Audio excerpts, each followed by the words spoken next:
3 days before my son's wedding, I walked into a room full of people who had loved me for years, and every smile disappeared before I had even spoken a single word. No one argued with me. No one confronted me. They simply looked away, as though I had become someone they no longer wanted to know. I caught my future daughter-in-law watching from across the room, and the tiny smile that touched the corner of her lips vanished the moment our eyes met. In that instant I realized something terrifying. Someone had already told my story for me. The only problem was, it wasn't my story at all. By the time I discovered what everyone believed about me, almost every heart in my family had already been turned against me. The most frightening part wasn't that they doubted me. It was that they never once asked if any of it was true. I wish I could tell you I immediately fought back. I wish I could tell you I exposed every lie before anyone else got hurt. But I didn't. I smiled, thanked people for pretending everything was normal, and quietly watched the woman who had stolen my voice without saying my name out loud. Looking back now, that silence became the greatest mistake she ever made. I had always believed weddings revealed the very best in a family. They gathered generations around one table, softened old disagreements, and reminded everyone what truly mattered. After losing my husband 7 years earlier, I held on to that belief even more tightly. My son, Daniel Brooks, deserved a beautiful beginning with the woman he loved. Emily Carter had entered our family almost 3 years before the engagement. She was intelligent, polished, and effortlessly charming. She remembered birthdays, complimented neighbors, volunteered at church events, and somehow always knew exactly what people wanted to hear. I welcomed her with open arms because I remembered how lonely it felt to marry into a new family decades earlier. I wanted her to know she would never have to earn my acceptance. She already had it. When Daniel proposed, I offered to help wherever they needed me. I contributed toward the rehearsal dinner, spent weekends comparing venues, and even accompanied Emily to 2 bridal boutiques after her own mother became sick with the flu. We laughed together over coffee, shared wedding magazines across my kitchen table, and talked about the grandchildren I secretly hoped might come someday. At least I believed we were laughing together. Looking back, I wonder how much of it had been genuine and how much had simply been another performance. The first sign arrived so quietly that I nearly ignored it. A cousin who normally hugged me at every family gathering nodded politely before walking away. My sister-in-law suddenly stopped including me in wedding planning group texts. Even Linda Foster, my closest friend for over 40 years, called one evening asking whether everything was all right. When I asked what she meant, she hesitated just long enough for my stomach to tighten before insisting it was probably nothing. I wanted to believe her. Deep down, however, I could already feel something shifting beneath my feet, like the first invisible crack forming beneath perfectly polished glass. I spent the next morning convincing myself that I had imagined everything. It was easier to believe I had become overly sensitive than to accept that dozens of people could suddenly change their opinion of me overnight. I poured myself a cup of coffee, opened the kitchen curtains, and watched the early sunlight stretch across the backyard that my late husband and I had cared for together for nearly 30 years. The roses were blooming exactly as they always had in early June. The birds sang as if nothing had changed. Nature, I realized, had no interest in human misunderstandings. My phone rested beside my coffee untouched. Normally, wedding week was filled with messages asking about decorations, schedules, seating arrangements, or last-minute errands. That morning the screen remained silent. Around 10 o'clock I finally decided to text Daniel. I simply asked whether they still needed me to bring the homemade desserts we had discussed the week before. His reply arrived nearly an hour later. "Emily already has it covered, Mom. Do not worry about anything. Just come and enjoy yourself." It was polite. It was respectful. Yet something about those words felt strangely distant. Daniel had never spoken to me like a guest before. For years he had called whenever he needed advice, whether it was about fixing a leaking faucet or choosing the right birthday gift for Emily. Now every sentence sounded carefully measured, as though someone had reminded him to keep an emotional distance. I tried not to overthink it. Weddings were stressful. Everyone became exhausted during the final week. That explanation comforted me for almost 20 minutes. Then another message arrived, this time from my niece Rebecca. She apologized for being unable to meet me for lunch because, according to her words, it might make things awkward before the wedding. Awkward? I read that single word at least a dozen times. Awkward because of what? We had shared lunch almost every month for the past 5 years. I called her immediately, but the call went to voicemail. She texted instead. I hope everything works out. Nothing more. My chest tightened. Those were not the words people used unless they believed something had already gone terribly wrong. By early afternoon I found myself replaying every conversation I had ever had with Emily. I searched for a disagreement, a misunderstanding, even an accidental comment that might have been interpreted the wrong way. I found nothing. We had never argued. I had never criticized her family, never questioned her career, never suggested Daniel should postpone the wedding. If anything, I had been overly careful not to become the kind of mother-in-law people joked about online. Linda finally called just before dinner. Her voice sounded hesitant, almost fragile. She asked how I was holding up. That question unsettled me even more than the silence had. Holding up through what? When I asked her directly whether someone had said something about me, she paused for several long seconds. I could almost hear her choosing between loyalty and honesty. Finally she answered with a sentence I have never forgotten. Margaret, I think someone has been telling people that you have been trying to stop this wedding for months. I nearly dropped the phone. For a moment I honestly wondered whether she had called the wrong person. Those words described someone I did not recognize. Someone cold, manipulative, and cruel. Someone who existed only inside another person's carefully constructed story. And for reasons I still could not understand, nearly everyone seemed to believe her version instead of mine. I did not sleep much that night. Every time I closed my eyes, I heard Linda's careful voice repeating the same sentence. Someone has been telling people that you have been trying to stop this wedding. I kept asking myself the same impossible question. Why? If Emily truly believed I had wronged her, why had she smiled at me every Sunday dinner? Why had she accepted my help choosing flowers, tasting cakes, and addressing invitations? None of it made sense. The next morning I decided that I needed facts instead of fears. Guessing would only make everything worse. I drove to the small bakery where the wedding cake was being finished because I had promised weeks earlier to deliver a decorative cake stand that had belonged to my grandmother. The young woman behind the counter recognized me immediately. Her smile was polite but noticeably restrained. As she carried the cake stand into the back room, I overheard another employee quietly whisper, "Is that Daniel's mother?" The second woman answered in an even softer voice, "Yes. She is not as sweet as she looks, apparently." Neither of them knew I could hear them. I stood perfectly still, staring at the display of pastries while pretending to admire the frosting designs. Those words were not random gossip. Someone had given them a reason to believe that about me. As I walked back to my car, I felt something inside me change. Until then I had hoped this was simply one misunderstanding repeated from person to person. Now I understood it was something much larger. A story had been carefully planted, one conversation at a time, until strangers believed they already knew my character. That afternoon another unexpected phone call arrived. It was my cousin Patricia from Ohio. We only spoke a few times each year, yet she sounded unusually concerned. She gently asked whether Daniel and I had managed to repair our relationship before the ceremony. My heart skipped a beat. I asked her what she meant. Patricia hesitated before answering.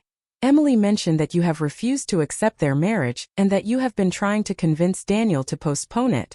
She said she keeps praying that your heart will soften." For several seconds I could not speak. I had never once asked Daniel to delay the wedding. In fact, I had encouraged him to choose the date that made both of them happiest. Hearing those words repeated by someone who lived hundreds of miles away frightened me far more than any direct accusation could have. The story had traveled farther than I imagined. Emily had not simply complained during one emotional conversation. She had built an entire version of me and quietly introduced that version to everyone around us. By evening I opened the small notebook I usually use for grocery lists and gardening reminders. Instead of shopping notes I began writing names. Linda, Rebecca, Patricia, the bakery employees, every person who had suddenly acted differently. Beside each name I wrote exactly what they believed I had done. I noticed something remarkable almost immediately. The details were different every time, but the ending was always the same. Emily was portrayed as the patient, forgiving young woman desperately trying to unite the family, while I became the bitter mother who could not let her son go. The pattern was too consistent to be accidental. I closed the notebook slowly and placed it beside my chair. For the first time since all of this began, I stopped wondering whether people believed the lies. I already knew they did. The question that now haunted me was far more painful. Why had nobody who claimed to love me thought I deserved a single conversation before deciding who I really was? I sat in my living room until long after sunset with the notebook resting on my lap. I did not cry. At my age, tears rarely solve anything. Instead, I began doing something my late husband had always taught me whenever life became confusing. He used to say that emotions could cloud the truth, but patterns never lied. So I turned back through the pages of the past 3 years, not literally but in my memory. I replayed birthdays, holidays, family dinners, and ordinary afternoons that had once seemed too unimportant to remember. One by one, small moments began fitting together like pieces of a picture I had never realized I was looking at. I remembered the first Thanksgiving after Daniel introduced Emily to the family. My sister had complimented the pumpkin pie I baked every year. But before I could answer, Emily laughed softly and told everyone that I had insisted on making it because I never trusted anyone else's cooking. Everyone chuckled, including me. At the time it sounded harmless. Now I wondered whether that joke had quietly planted the first seed. Then I remembered Christmas the following year. Emily thanked me in front of everyone for respecting her decorating choices after I supposedly wanted to change everything in their apartment. I had been confused because I had never offered a single decorating suggestion. I laughed it off, assuming she had misunderstood another conversation. Looking back, she had smiled warmly while creating the impression that she was endlessly patient with an overbearing mother-in-law. There had been dozens of moments like that. Tiny comments wrapped inside compliments. Stories that made her appear gracious while quietly reshaping the way others saw me. Individually they seemed insignificant. Together they formed something much more deliberate. The realization settled heavily over me. Emily had never needed one dramatic accusation because she had built her version of me one harmless-sounding conversation at a time. That evening I found an old photo album on the bookshelf. Inside were pictures from Daniel's college graduation, family vacations, church picnics, and backyard barbecues. In nearly every photograph, Emily stood close beside me with her arm around my shoulder. Anyone looking through those pictures would have believed we shared an easy, affectionate relationship. I studied her smile in every photograph, searching for some clue that I had missed. Perhaps there had never been one. Some people became skilled at presenting different versions of themselves depending on who happened to be watching. As I closed the album, my phone rang again. This time it was Olivia, my daughter. She lived nearly 4 hours away, and her voice immediately sounded uneasy. She asked how I was doing, but I sensed she was measuring every word. Finally, I asked the question that had been growing inside me all day. Olivia, what exactly have you heard? Silence filled the line before she answered honestly. Emily had told her that I constantly criticized the engagement, that I believed she was not good enough for Daniel, and that I often became angry whenever wedding plans were discussed. Olivia admitted she never completely believed those stories because they did not sound like me. Yet hearing them repeated so many times had left her uncertain about what to think. That confession hurt more than I expected. Doubt had replaced trust even inside my own family. After we ended the call, I opened my notebook once more. But this time I did not add another name. Instead, I wrote one simple sentence across the top of a fresh page. If the lies had been built slowly, the truth would have to be uncovered just as carefully. At that moment I stopped thinking about defending myself and started thinking about understanding exactly how far the deception had spread. I woke before sunrise on the morning before the rehearsal dinner with a calmness that surprised even me. The fear had not disappeared, but it had finally been replaced by clarity. I could not force people to trust me, and I certainly could not erase stories that had already spread through the family. What I could do was stop reacting emotionally and begin paying attention.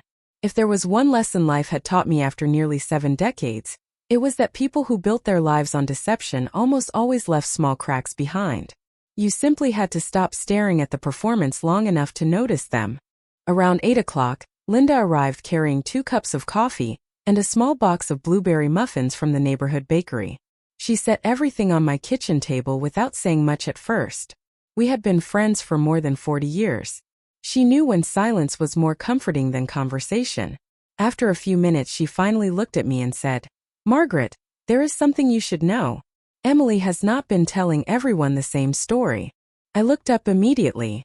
Linda explained that she had spoken with 3 different relatives over the previous week, and each one described a completely different version of my supposed behavior.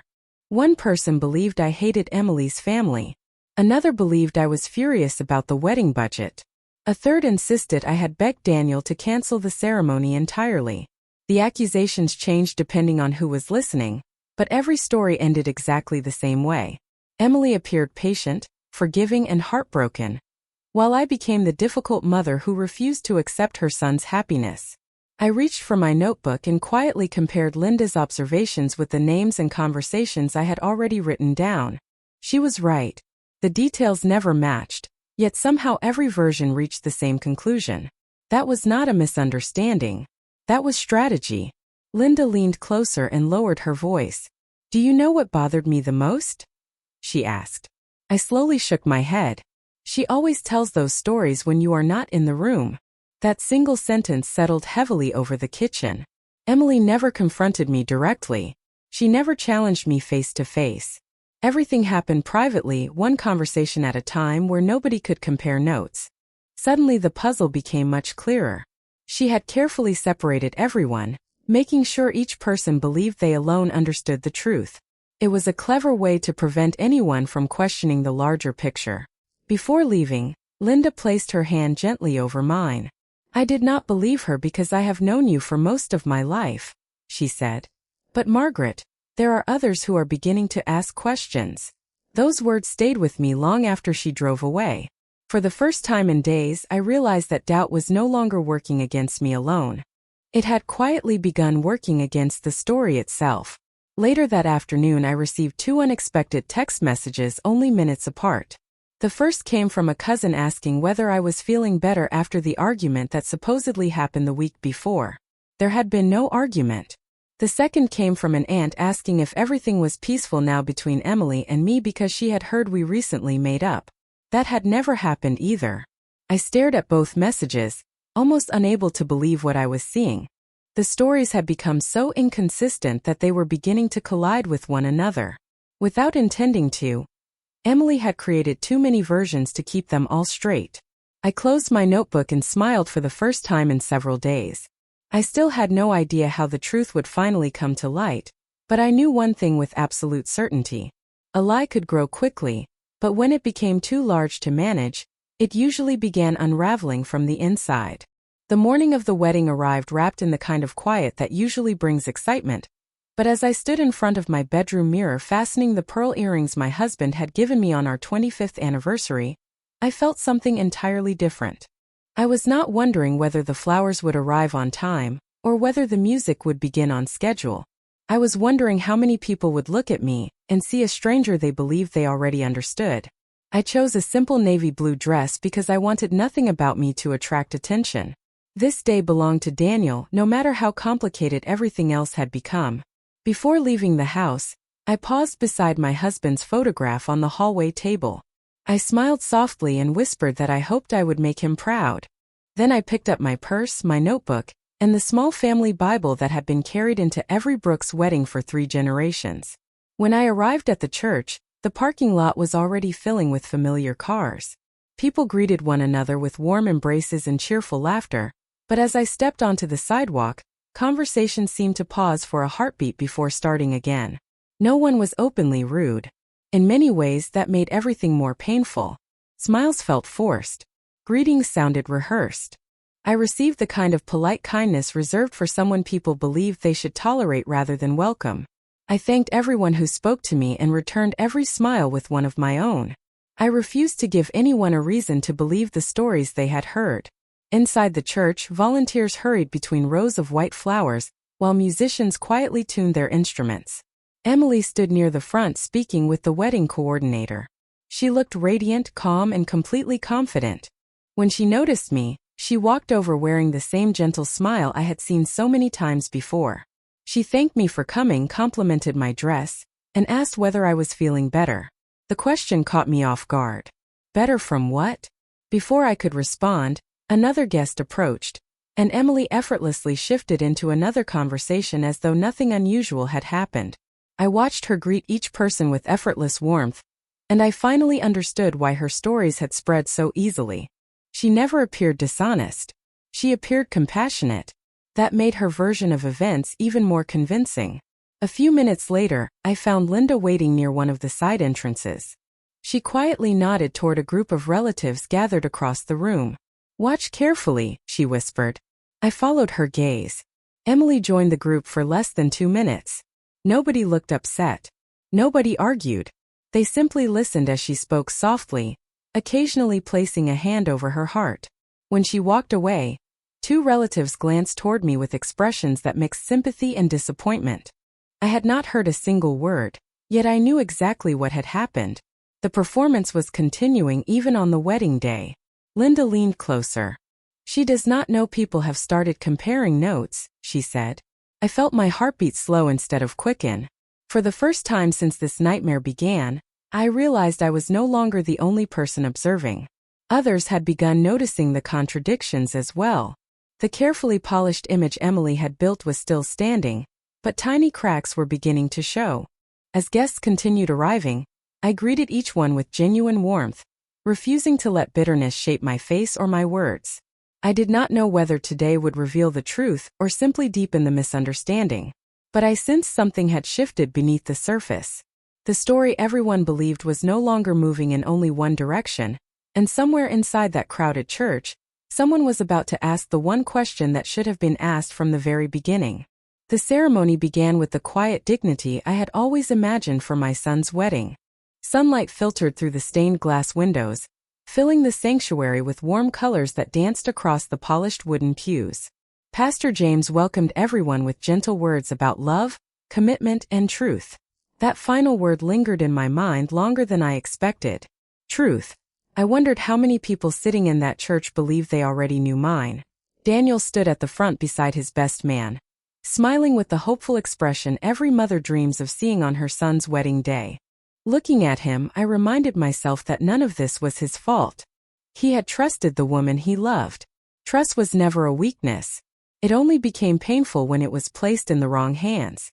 Emily entered moments later, graceful and composed, her smile drawing admiring glances from every corner of the room. Anyone watching would have believed they were witnessing a perfect beginning. The ceremony itself unfolded beautifully. Vows were exchanged. Rings were placed on trembling hands. Family members quietly wiped away happy tears. I applauded with everyone else because despite everything that had happened, I sincerely hoped they would build a life filled with kindness and honesty. My personal pain did not erase my love for my son. After the ceremony, guests gathered at the reception hall a few miles away. Soft music filled the room while conversations drifted between tables decorated with white roses and candles. I remained mostly in the background, greeting relatives who approached me and thanking friends for coming. Something felt different now. The uncomfortable distance I had noticed earlier had softened. Instead of avoiding me, several relatives lingered a little longer than before, studying my face as though comparing the woman standing before them with the stories they had heard. During dinner, I noticed Patricia speaking quietly with Rebecca across the room. A few minutes later they were joined by my aunt, then by another cousin. Nobody appeared angry. They simply looked puzzled. Linda caught my eye from across the ballroom and gave me the slightest nod. It was almost invisible, but I understood exactly what it meant. People were finally talking to one another instead of listening separately.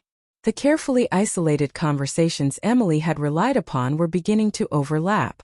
Shortly afterward, Rebecca walked over to my table carrying her glass of iced tea. She hesitated before sitting beside me. "Can I ask you something?" she said softly.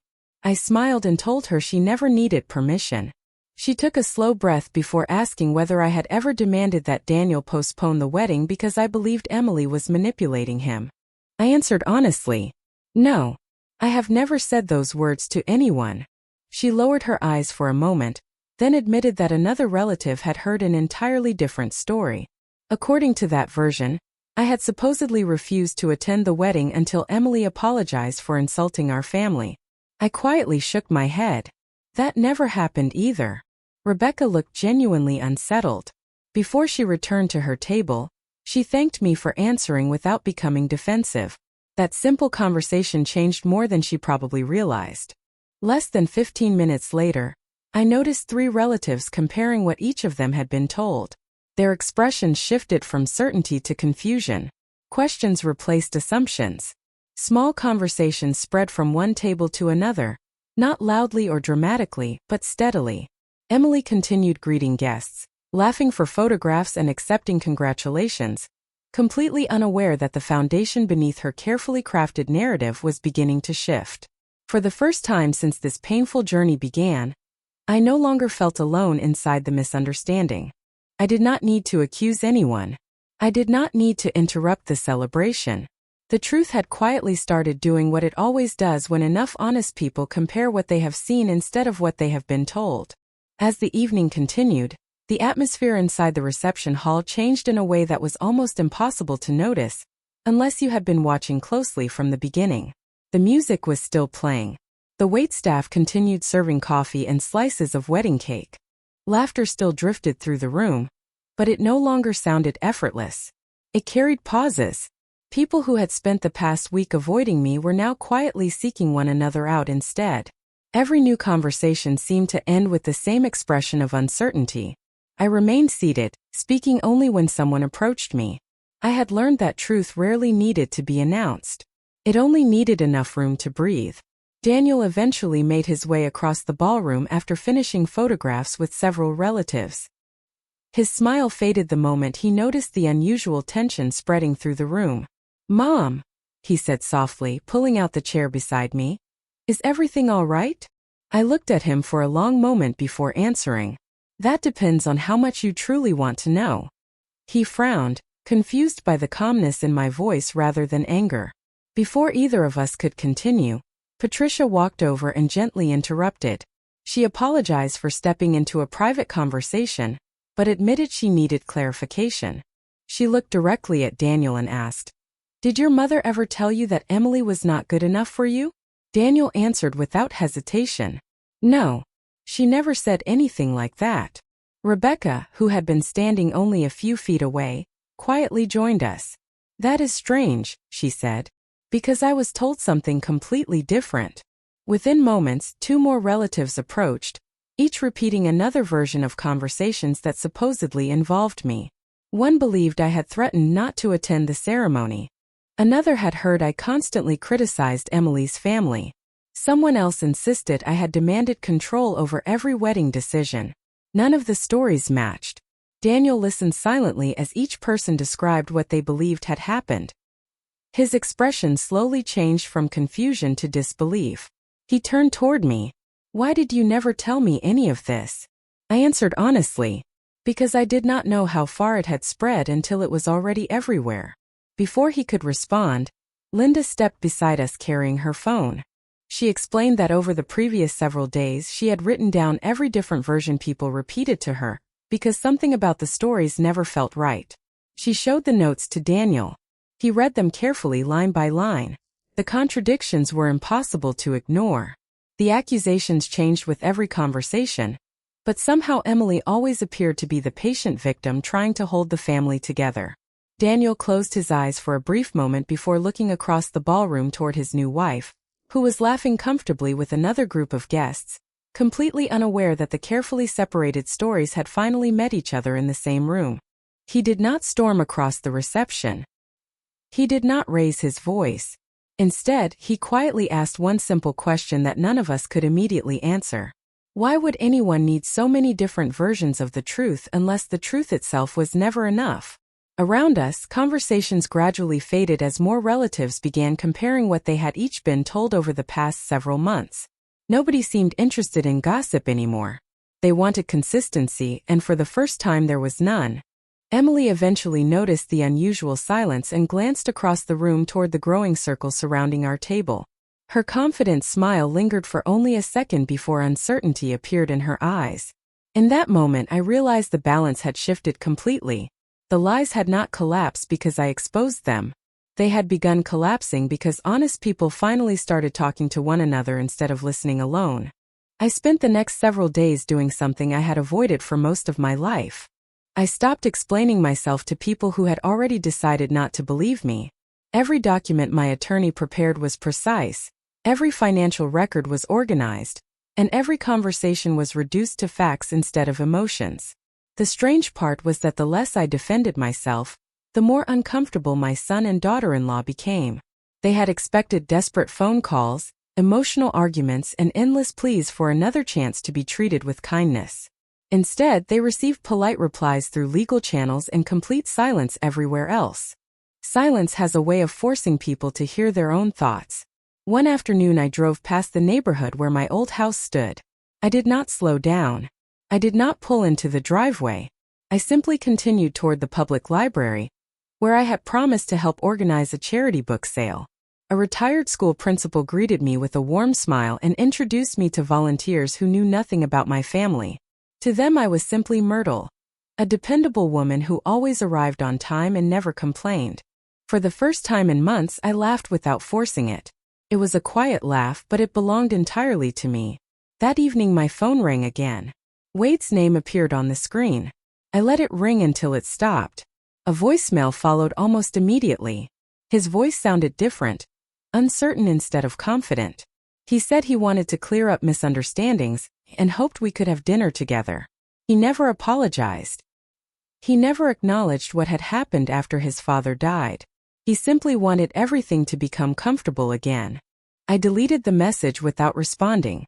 Some relationships cannot return to what they once were because the truth has permanently changed them. A few days later my attorney called with encouraging news.